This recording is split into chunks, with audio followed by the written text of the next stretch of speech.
Welcome to Biz Bites, brought to you by Com Together, helping businesses like yours build their brand through telling amazing stories to engage and grow audiences on multiple platforms.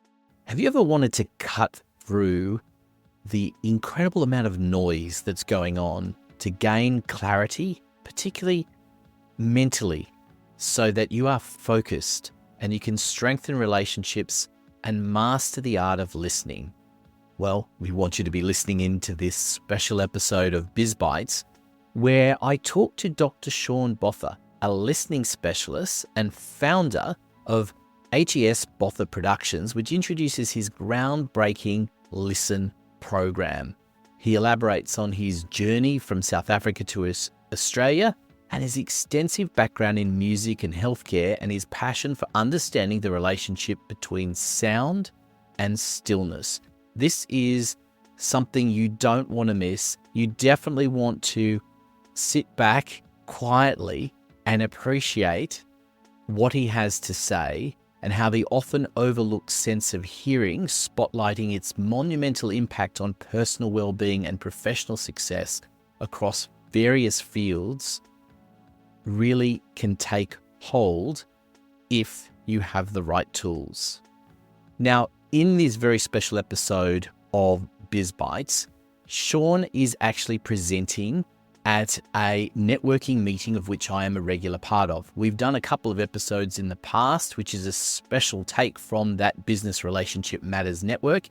It is a network with a little bit of a difference. It's not like your typical networking groups. We meet twice a month and we do it with an opportunity for someone external to present at least one of those meetings and to give us some insights, as Sean did, who's now gone on to be a part of the network. No obligation to do that, but it is an incredible group of people who are building relationships and putting relationships first.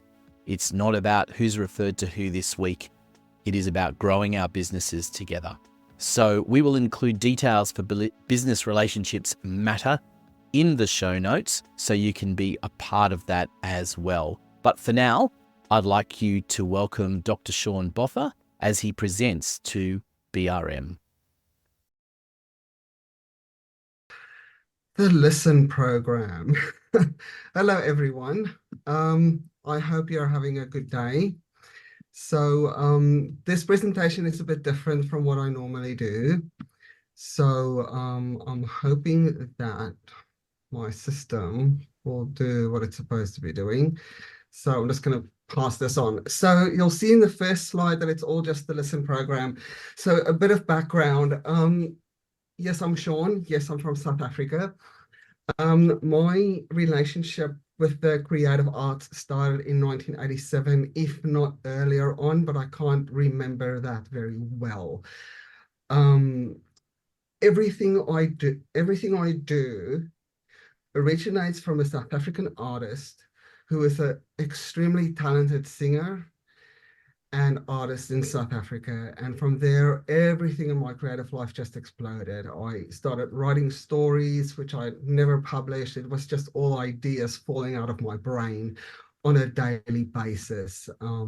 So by the time I got to my research, it's all pretty much ingrained together with Star Wars and the Lord of the Rings, as you've just seen.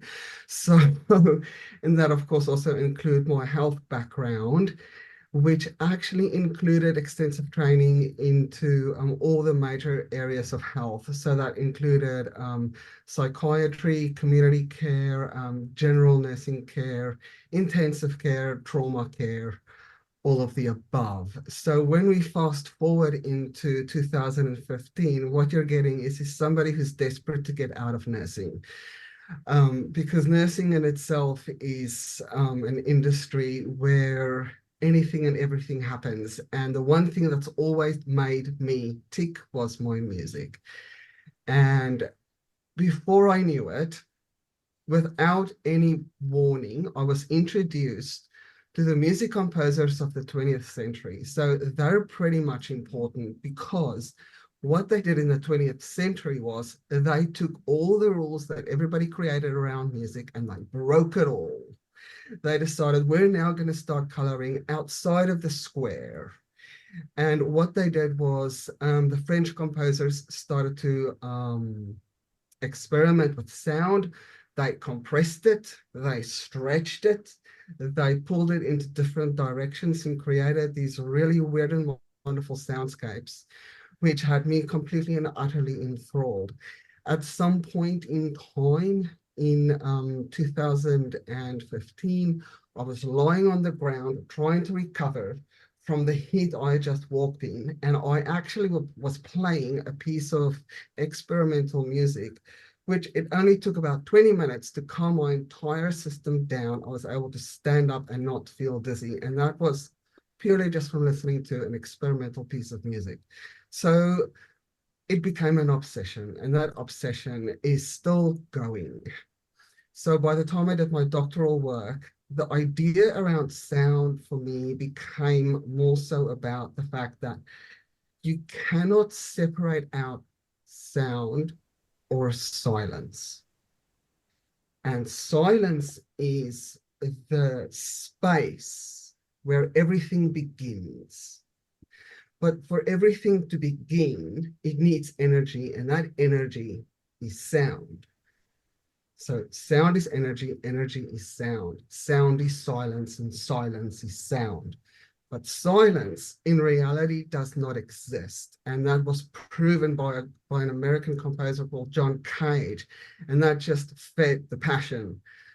So essentially, it means that the quietest space that you can find on Earth, you can still hear your own central nervous system ticking over. So you're never going to find that in this world. But what we can do is we can try and find small moments in time that gives us the space to reset. And that's where the Listen program comes in. So it wasn't just created for the sake of selling something. It was created because I found myself during my doctoral work quite literally lying on my wooden desk with my ears on the wood, with my hands on the wood, because I was listening to a sonic piece of music, trying to find the stillness in that piece. And I could swear I could hear a few split seconds of it in a piece where one sound was constantly overlapping another.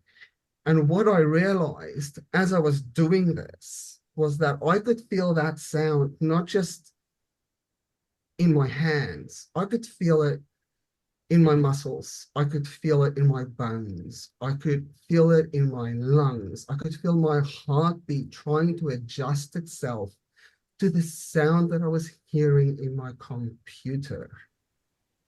So that basically then helped me to understand that my very overactive brain, which is extremely neurodiverse, was given the opportunity to just breathe. And I thought to myself, but hold on, there's so much more to this. So I need to dig a little bit deeper. So I thought to myself, so what's the process? I'm going from the outside in, but if I'm going from the outside in, how do I structure it? What is the last point in the program? What's the last point? And I thought to myself, the last point is every cell in my body, every cell in my bloodstream, every cell in my lungs, my heart, my muscles, everywhere in my body. That's the last point. But the beginning point is everything that's happening around me. And everything that's happening around us is sound, noise, and quiet moments. The question is, what do we do with it? How do we communicate with it? How do we adapt ourselves and our life so that we can thrive? And that then, in a weird way, explains why I've got here on the screen that different tones and pitches can be heard in the rain. I was out walking last week, Friday, and it had just stopped raining. And I was down by Nepean River and I was doing a quick video and I realized, hold on, if I really listen to the rain, if I close my eyes and I pay attention to everything, I can hear that every raindrop, once it hits the ground or wherever it falls, it has a different pitch. It's pretty obvious, like with when birds are singing, they've got different pitches. But rain is that's a different beast. It's the same with the ocean. There's different pitches happening 24 hours a day. We just have to find a moment to close our eyes and listen and focus in. And then that brings me to my next slide. Why? Why have I done all of this? Because unfortunately for me, the brain that I was born with, a part of it has been now trained to help people. So I think I want to tap into the idea of helping people, because if this can help my brain, how many other people can I help? How many people can I reach? So I think to myself, as many people as possible. There's not just Australia, there's everybody else. So how do we help them to get away from the noise? So what we do is we take the program, we strip away technology, we strip away the video games, the television, the computers, the phones, and everything else in between. We set it aside and we take our immediate environment and we use it to our advantage. So what we do is instead of talking 24 hours a day, we decide to take a step back from talking and we start listening. And when we're listening, what we're doing is we're becoming aware. And that's the first idea behind the program. Become aware. Even strip away all the academic jargon that people have attached to what listening is. Listening is a fundamental part of our human experience, and that fundamental part of our human experience can help us to reset. So the idea behind the program is we don't use music, we use sound. So it's all about perception, psychoacoustics. So the idea is Diane loves the sound of the dog barking down the road. Ross loves the sound of his neighbor practicing piano. I love the sound of the wind or the rain. So what I do is I focus in on that sound. But before I do that, I have to be aware of everything else that's happening. Because by the time I choose a sound that I really like, I'm teaching my brain to filter out the rest. And then I'm allowing my body to create a connection between my brain, my physical body, and the sound and the energy of that sound. And I'm allowing all of that to be absorbed by my physical body. So in a weird and wonderful way, we're creating a gateway into meditation. We're creating a gateway into a bit of stillness in this very noisy world we live in. And by doing that, we're giving ourselves a chance to realize, hold on, I don't need technology and millions of dollars to be happy, but I do need really good listening skills to maintain a good relationship with myself, my family, my friends, my colleagues, and my clients, or my patients, or my customers. So by practicing your listening skills, you're expanding your world in a very positive and unique way.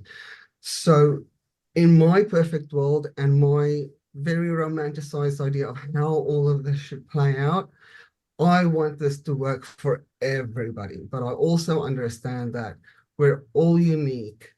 Not all of us are going to feel the same way that I feel about it. But what I can do is I can say that I've seen the benefits. I've seen how it works.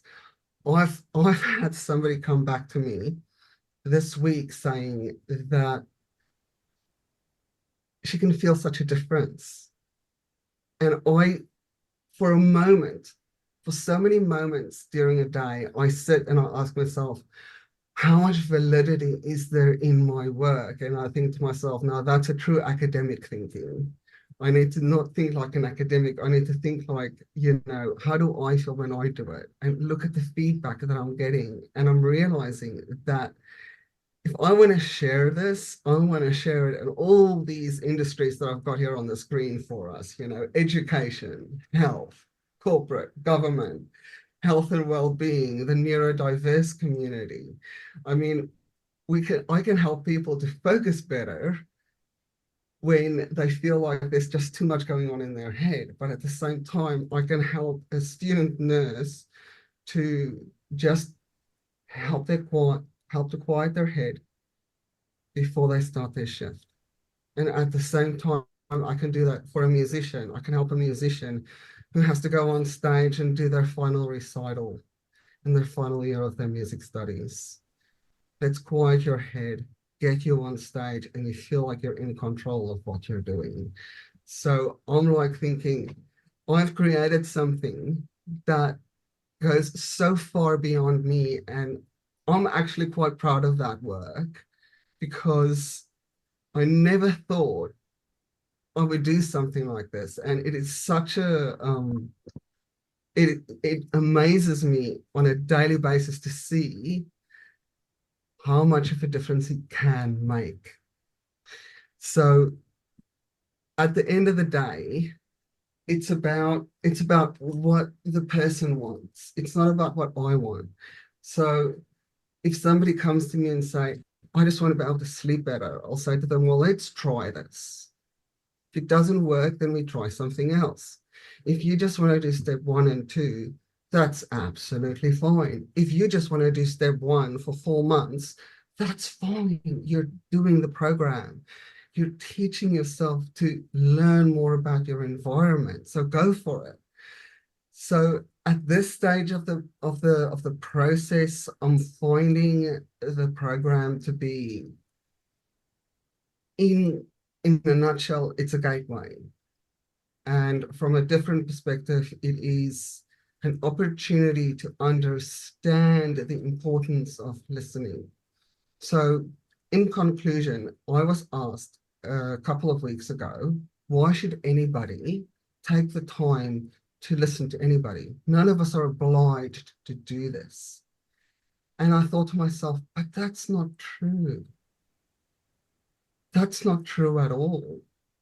Because if we were born to be able to speak, we were born to be able to hear, we were all born to be able to feel the ground underneath our feet. We were all born to feel an emotion when we're hearing something, a piece of music, to experience it on every multi-sensory level. So in the same way, listening is also a multi-sensory process that we need to practice, we need to foster it, we need to feed it. And when we do that, we're automatically feeding our relationships the right ingredients so that not just ourselves can thrive, but the other people in our lives can also thrive from it.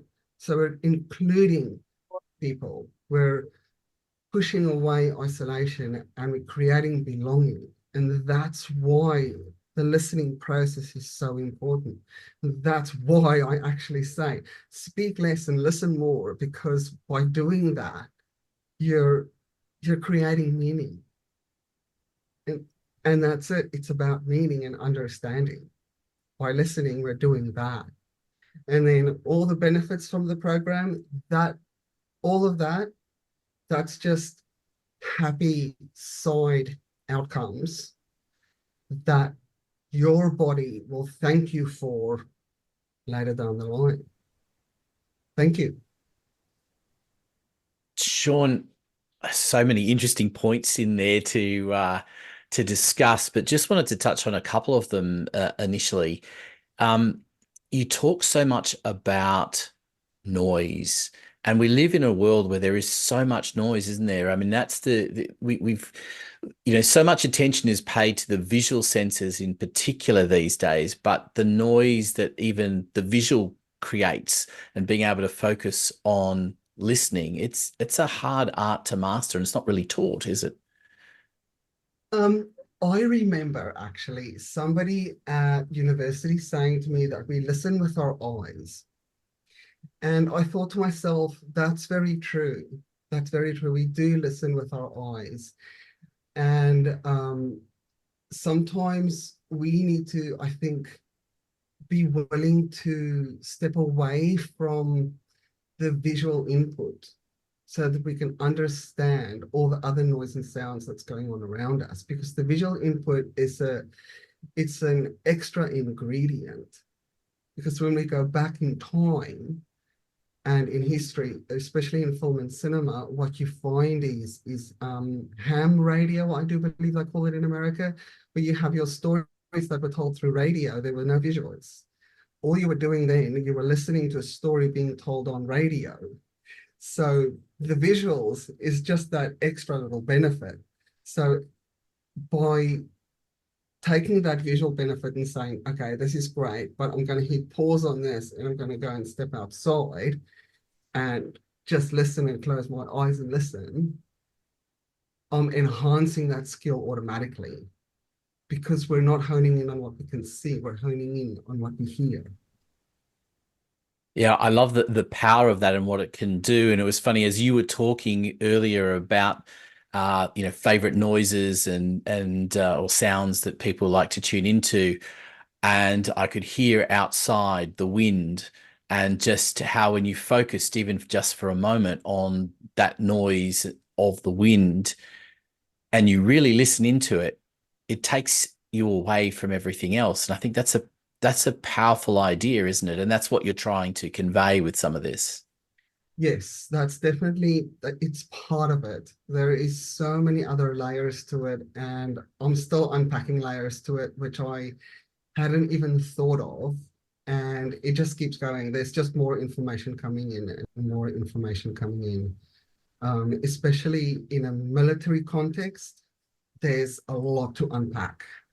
So yeah, lots of information. I can imagine, and also I gather for people that have got things like ADHD, being able to focus, it's going to have a huge impact on those sorts of people, isn't it? To be able to train themselves to cut out the noise and to listen.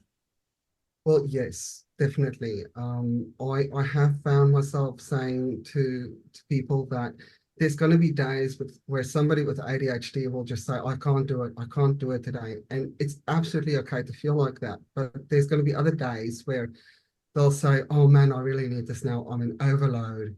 I can do this now. I'm desperate. So, and it's in those moments where you go, okay, no, I can do it because I need a reset. So for those people, it's definitely a benefit, something that can really help.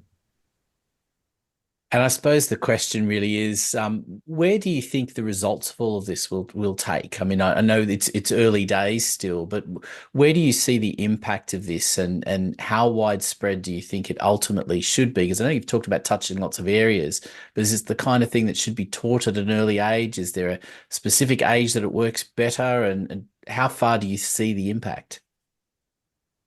Well, again, in my very romanticized mind, I can see it basically making a difference on an international scale, especially in the arts and in education and in military and potentially in government, at all levels. Definitely huge differences, because it plays in on the health and wellness space, where you're advocating for the well-being of your staff and of your colleagues on all levels. And specifically for students on the education level, I would love to see students going, man, I could sit down for an hour and listen to my tutor or to my teacher, and I got something out of it. So that's one very romanticized idea in my brain that I would love to see come into fruition. Definitely. Just finally, I wanted to just sort of say to you that it's really interesting that when you, and I don't think any of us do this enough, but when you lose one of your senses, and whether that's putting a blindfold on and losing your sight, or I actually have very little sense of smell that I haven't had for, I've been like that for years, and it makes your other senses that much more sensitive, doesn't it? And that ability to be able to hear so many things, and then to be able to zone in on one level and cut out all of that noise, it's such a calming impact that in this noisy days that we have at the moment, with so much going on all the time, so many screens and things going on in front of us, that in of itself, just for basic human relationships, is going to have a huge impact. Oh, definitely. It definitely will. What's interesting is there's a bit of background to that trail of thought as well. It was, I think, we're now in 2024, aren't we? In 2022, one of my cousins passed away. She was born blind, and she was a very well-known pianist in Europe. And she actually spoke about her process, her creative process, in an interview in South Africa, where she basically said that from the darkness comes color. And that color is the sounds coming from the darkness. And that darkness we can equate to the quantum space. So we're talking about a stream of consciousness.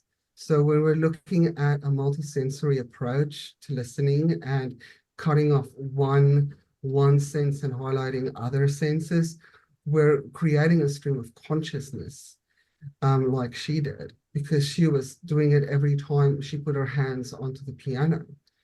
And so in that sense, the possibilities are endless if we're just willing to open our mind to the possibilities.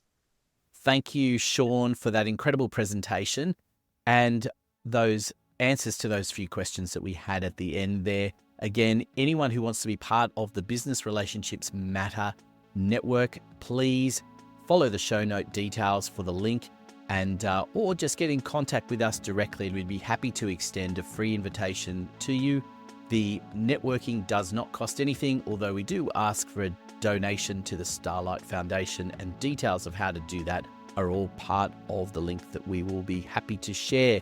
We'll also share details of Dr. Sean Botha and how to get in touch with him in the show notes.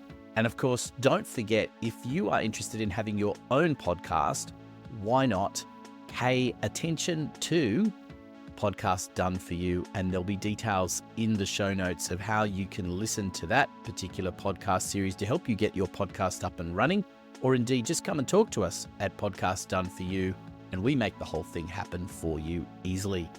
That's enough from me. We look forward to your company on the next episode of Biz Bites. Biz Bites is brought to you by Together for all your marketing needs, so you can build your brand, engage audiences on multiple platforms. Go to comtogether.com.au, follow the links to book an appointment for a free consultation.